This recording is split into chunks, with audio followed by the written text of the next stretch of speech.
কবিতাৰ শিৰোনাম আজি তোলৈ বৰকৈ মনত পৰিছে মা। কবি আৰু আবৃত্তিকাৰ প্ৰাঞ্জল প্ৰতিম হাজৰিকা। ক্ৰমশ পংকিলতাই চানি ধৰা যান্ত্ৰিকতাৰ পৃথিৱীত দৌৰি দৌৰি ভাগৰি পৰিছো মই। আজি তোলৈ বৰকৈ মনত পৰিছে মা। তোৰ আচলৰ ছাট এবাৰ জিৰাবলৈ মন গৈছে।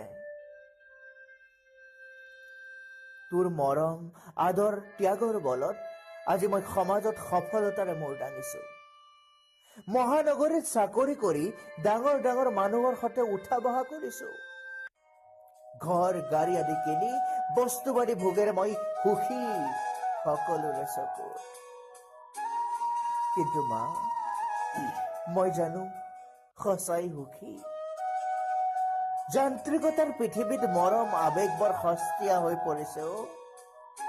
সকলোবোৰ স্বাৰ্থ মাথোন। আধুনিকতাত প্ৰেম ভাল পোৱা হৈ পৰিছে একোটা চৰ্ত।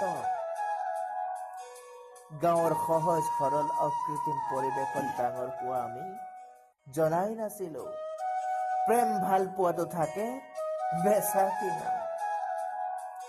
গাঁৱৰ সেউজ পৰিৱেশ, নামঘৰ, নাট ভাওনা আদি সমন্বয়ৰ ভেটি গঢ়া অনুষ্ঠানৰ সৈতে পৰিচিত আমিবোৰ যে কিমান সহজ সৰল। নুবুজো ঠগ প্ৰবঞ্চনা কিংবা বিশ্বাসঘাতকতা। ইয়াত চকুৰ পানীৰ কোনো মূল্য নাই। আছে মাথো টকাৰ মায়াজাল, আনৰ পেট মাৰি নিজৰ পেট পুৰোৱাৰ চাতুৰ্যতা। মই বিমুখ হৈ পৰো মা। ৰুদ্ধ হৈ পৰিব খোজে মোৰ শ্বাস। উভতি যাবলৈ মন যায় শৈশৱৰ সোণালী দিনবোৰলৈ। ভাগৰত তোৰ কোলাত মূৰ থৈ নিচুকনিৰ মধুৰতাত এঘুমতি মাৰিবলৈ। মা, তই যে সুধিছিলি শুন এইবাৰ বিহুত আহিব পাৰিবিনে? বুকুখন হেলে বিন্ধা দি পিন্ধিছিল। কি আছিল তোৰ প্ৰশ্নত? তোৰ কাতৰতা নে মোৰ অপাৰগতা? তোৰ দৰে মোৰো তোক এবাৰ কাষৰত পাবলৈ হেঁপাহ পলুৱাই চাবলৈ বৰ মন যায়। অজান বেদনাই বুকুখন খুচি বিন্ধি ধৰে। কবতো নোৱাৰো তোক মোৰ দুখ দেখিলে তই জানো সুখেৰে থাকিব পাৰিবি মা?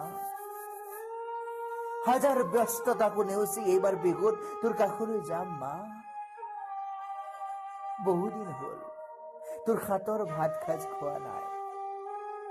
কচু শাক আনি থবলৈ নাপাহৰিবি।